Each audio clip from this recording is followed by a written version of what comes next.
Good afternoon, sir. Thank you so much po for the opportunity na ma-visit ang inyong game farm. Malaking ano namin, no, parang honor namin na kayo mismo, sikat na vlogger, Diyos ko, na sikat. nakapunta rito sa amin. Maulang punta na sikat, sir. I'm sure maraming manonood dito. Thank you, sir. Thank you. Thank you for your trust. Yes. Sir, dati kayong kapitan ng barko? Yes, ma'am. Sir, okay lang po ba matanong kung bakit kayo nag-stop sa pagbabarko, sir? Actually, no, nag-stop ako for the purpose na talagang inabot ko na yung point na mag-retire ako ng mas maaga. Total, naabot ko na rin naman yung gusto ko sa buhay, na yung profession ko. So, I think enough na rin. 25 years na rin ako nagbarko. Kaya iniisip ko rin na igahol ko na rin naman yung oras ng at least kabataan ko pa nandito sa lupa. Then, ito nga, nahiligan ko rin magmanok. So, na-divert ka agad yung paghinto ko ng, although mabilisan ang paghinto kasi last 2020, nung pandemic, naisip ko na anong magiging diversion ko para hindi ako maging parang maging mapupunta sa wala.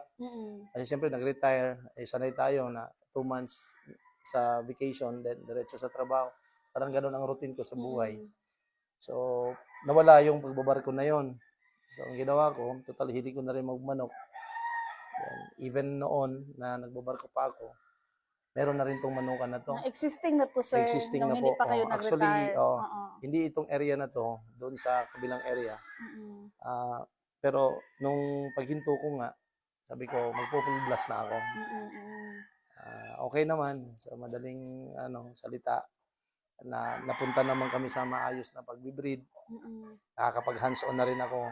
Kasi dati, ginagawa ko, tawag-tawag lang, nangungumusta. So kung magdidepende lang talaga kung ano yung report ng tao sa akin. Unlike sa ngayon, ako mismo ang umihipo sa mga manok, nakikita yung mga sisiw, kung ano yung mga kailangan o ang dapat gawin para at least yung mga buyer namin makakuha naman ng mga healthy na manok.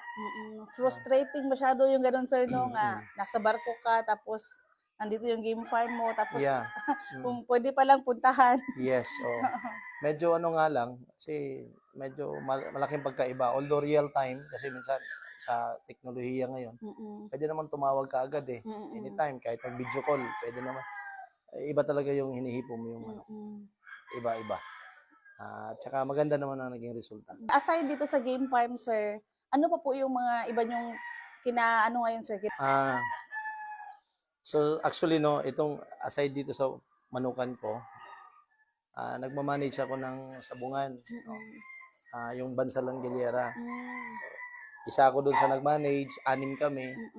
Then, okay naman. Mas lalong nalilibang ko yung sarili ko. No? Kasi nga, nawala nga ako sa 425 years nasa barko. Pero dahil nga dyan sa mga diversion na yon, dahil nga hilig, basta hilig mo lang talaga, walang pagod. Wala kang mararamdaman na pagod. So, hawak ko yung sabungan. Then, eto, nagpolitiko na rin. No, naging kagawad din ako sa barangay namin. Doon saan, sir? Sa Tres de Mayo, barangay Tres de Mayo. Sa Digos. Hindi ko nga rin din akalain ba't ako nakapasok dito sa Pero yun ang hilig ko rin tumulong sa tao. Public service, sir. At least in line, no? Hindi mo naman kailangan talaga magpolitiko para tumulong, pero mas ma-enhance mo yung pagtulong mo kung nasa public service ka. So, ganun. Ganun ang mga iba kong napupuntahan ng mga diversion nung paghinto ko sa barko. So, nakaka-inspire na na-reach mo yung goal mo, sir, na early retirement para maggawa mo yung kung ano talaga yung gusto mo. Yes, ma'am. Mahal mo talaga na na gawin. Yes, ma'am. Passion kasi ito, ma'am. Passion talaga ang pagmamanok. Pag passion mo, ma'am, walang kakibat na yung bumabagabag sa'yo. Yung mga hindrances, wala yan. Talagang as is, na dire-diretso yan, basta gusto mo lang. Itong game farm nyo ngayon dito sa Barangay Matutungan, Santa Cruz, kailan to nag-start, sir? 2000, 2021. 2021. Yes, December. Ano, after nyo na nagbarko, sir, ito na yung giset up nyo. Oo, oo. Mm-mm. Actually, yung una kong manukan doon sa Barangay Mayahay, Digo City. Mm-mm. So, nandoon, tapos naisip ko medyo maliit. Mm-mm. Sabi ko, upland na lang kasi advantage din sa mga manok kung nasa malamig na lugar. Mm-mm. Ang challenge lang sa mga sisiw. Mm-mm. Kasi ang sisiw kailangan ng heat ng Mm-mm. ano no. Kaya lang pero late pag ma-correct mo lang 'yon, yung sabi nga nila ilalagay lang sa karton. Tiyaga nga lang mga halos isang buwan. Then pag kumpleto na yung balahibo nila, pwede na rin naman silang makakapagprotekta sa sarili nila. Mm-mm. Then after nun, maganda yung magiging feathering ng mga manok natin pag nasa upland tayo. Mm-mm. Maganda sa baga ng manok, malamig kasi. Mm-mm. Yun lang, challenge lang doon sa sisiw. Sisiw. Then later, okay na rin naman. Ilang hectares ito dito, sir? Mga 4 hectares. So, 4 hectares nyo, sir, ilan ang na-produce nyo po sa isang taon? Sa sisiw, kasama na yung mga babae, mga 2,000 for whole year, no? Mm-mm. So makaka-harvest tayo ng mga lalaki, mga 1,000 to 1,200. Mm-mm. Pero yun, inahati-hati yun kasi sa kalakaran ngayon, meron tayong early bird, then meron tayong local band, merong national band, may late born. Mm-mm. So, 4 na stage Season. ng stags ngayon. Mm-mm. Unlike dati, local at saka national lang, tapos Mm-mm. pumasok ngayon ng early bird. Then, ngayon na naman, pumasok na naman yung late born. Mm-mm. So, yung sinabi ko na 1,200, hinati iyon sa 4 na Na stage season, oo. ng stagan. Mm-mm. Yun po. Kaya, dumadami ng ganyan. Although na yung 1,200, hindi siya makapag-accommodate dito na sa 4 hectares. Kasi yung 4 hectares na yun, kasama na doon yung range area, Mm-mm. kasama na rin na yung breeding area.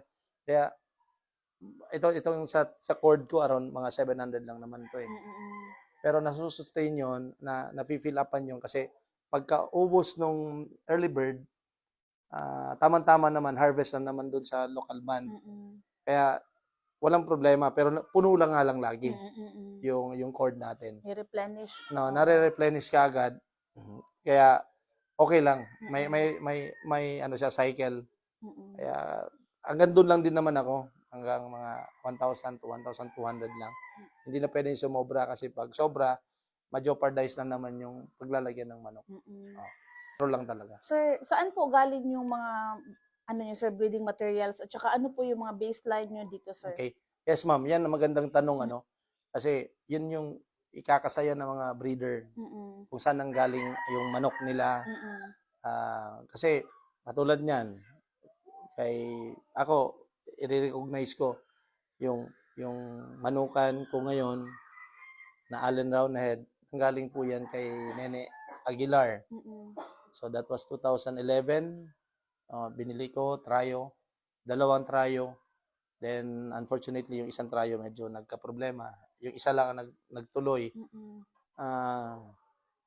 Habang dumadaan yung umaano yung panahon, magde-deteriorate kasi yung yung bloodline mo. So kailangan mo mag-infuse uli or kung hindi man mag-refresh ka. Galing din doon sa mismong farm na pinanggalingan mo. Kaya lang medyo nagka-problema kami, malayo din ng Manila. So kasi gusto ko talaga ako humipo ng materyales. Mm-mm. Hindi ako nagpapadala ng online. Unless lang kung ang breeder na pinagbilhan mo, yung honest naman, no? Pero anyway, honest o hindi, ako, pag namili ng bloodline, ako mismo ang pumupunta. Mm-mm. So, to make the story short, meron akong sa kanya. Then, nagre-refresh ako ng mga manok na same bloodline dito na kay Manny Diliba sa Bacolod. Bacolod. Allen Roundhead pa rin. Mm-mm. If I'm not mistaken, no? Dahil live ito, iba-vlog mo ito. Yung kay Nene Aguilar, nanggaling din yan kay Manny Diliba na Allen Roundhead. Mm-mm. So, si Manny Diliba is an honest breeder. So, walang kaba Mm-mm. kung gusto mong pumili sa kanya. So, yun. Hanggang ngayon, nagre-refresh ako ng Allen Roundhead ko kay Manny Diliba. Mm. Then, fortunate naman po ako dahil lahat nung napapalabas natin, maganda naman po. At saka yung winning line na maganda din. Yan, baseline ko, Allen Roundhead. Then, ibang mga bloodline, like mga yellow-legged hatch, sweater, meron din akong Bulik. Gilmore. Oo. Yung bully ko kasi, kasama yan doon kay Nene Aguilar.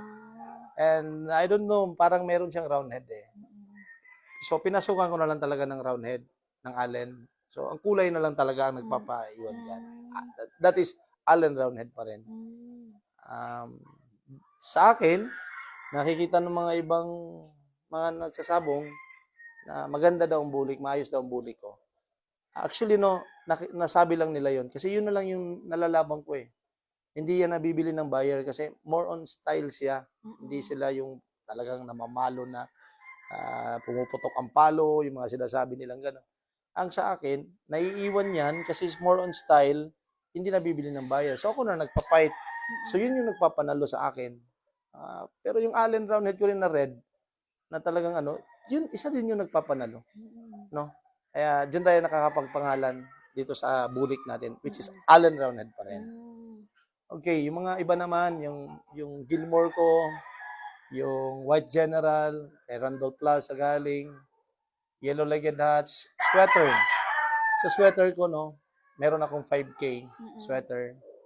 Meron akong Golden Boy sweater, which is galing kay Sandy sa Agundo. Ang isa na sweater ko, galing kay Roy Bungguyan.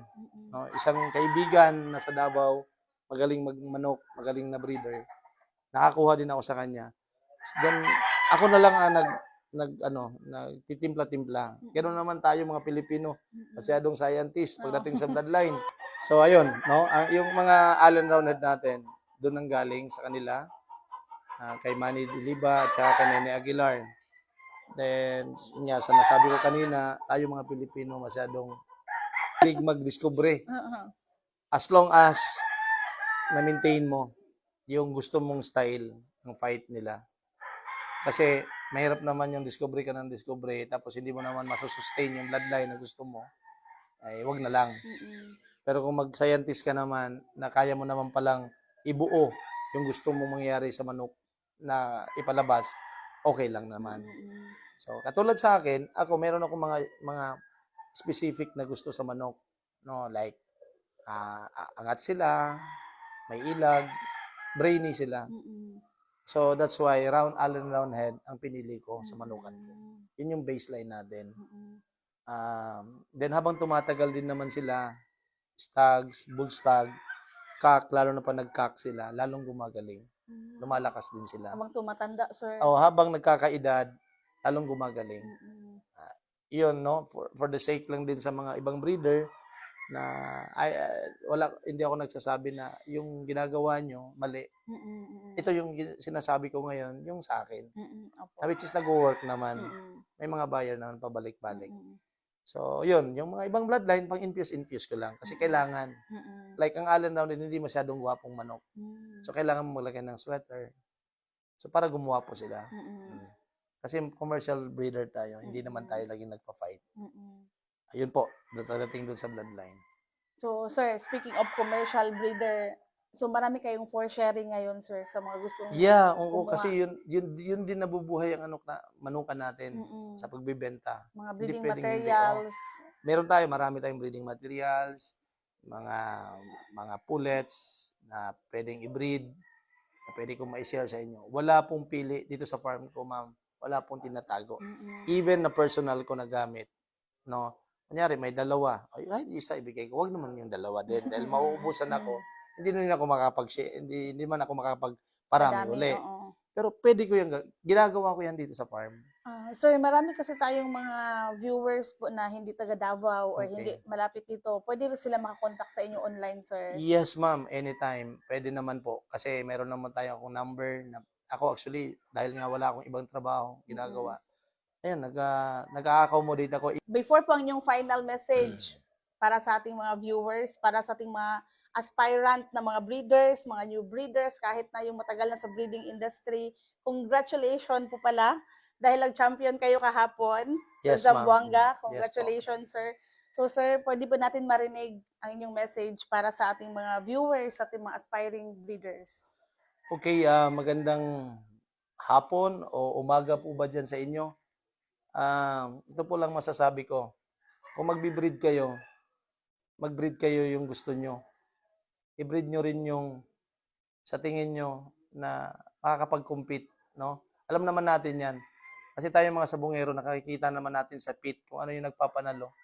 Yan ang piliin nyo. Tapos po, mag-invest po tayo. Huwag yung mga sinasabi na Colonel Gibbons, yung mga Gibbon Hatch na tinatawag. Huwag po yun. Kasi for sure, no, bibihira ang mga breeder na nagbibigay ng class A nila. Pagbigay lang. Bibihira po yun. So, kailangan natin mag-invest, no? Then, pagkatapos niyan, pag napili nyo na yung gusto nyong materyales, palakihin nyo ng tama, magandang pundasyon mula sa sisiw hanggang paglaki. So, yung pagkukondisyon din kasi ng manok, hindi yung 21 days conditioning. So, kailangan mula pa day old or mula pa nung materyales pa lang, yun ang pagpapalaki ng maayos. Then, for sure, kasi napili nyo na yung maayos na gusto nyo, for sure, lalabas din na maayos yan pagdating sa labanan. So, at saka pag susugal din, dinaanan ko na rin po na halos wala na akong pamasahe pag uwi. So, ang ipusta nyo lang kung ano yung dapat pangpusta lang. Huwag nyo na isama yung pang bill sa suga, bill sa tubig. Huwag na lang po yun kasi mahirap. Ang manok, kailangan, kaya nga tayo pumasok dito sa pagmamanok. Kailangan natin sumaya. So, dapat, kung magsugal tayo, kung ano man yung ipupusta, matalo man o manalo, paglabas ng sabungan, masaya pa rin tayo. Kasi mahirap yung paglabas, mamumroblema ka na. Ang pambayad mo sa kuryente at saka tubig. Huwag ka na lang magsabong kung ganun. Yun ang gusto mong mangyari sa buhay mo. So tayo mga sabungero, ito lang po masasabi ko. Enjoy breeding kasi ito masaya sa buhay, no? Pag may passion mo lang talaga. Kasi ito ang sinasabi ko as a breeder ha, hindi kasi dalawang klase ng nagsasabong. Yung sugal lang talaga at saka yung nagbi-breed ng para pang business nila. Ako mostly ganun din ako pero kailangan ko kasing maglaban dahil nagbibenta ako so kailangan ko ring ipakita na competitive pa rin yung manok ko. So salamat din sa pag-congrats mo dito sa recently lang nag-champion tayo ng 5-cock derby sa Zamboanga. So all the way yon from here no sa farm then diretso sa Zamboanga. 4 or 5 days lang kami doon. At least nakapagpahinga konti yung manok. Awa ng Diyos binigay sa atin yung kampyonato. So, ganun lang naman, no? Ang sabong, parang ano yan, ATM or bangko, deposit, withdraw. So, ngayon, nakapag-withdraw kami, champion. So, ulitin ko, mga kasabong, enjoy lang sa pagmamanok. Pagdating sa sugal, alalay lang din. Yun lang po.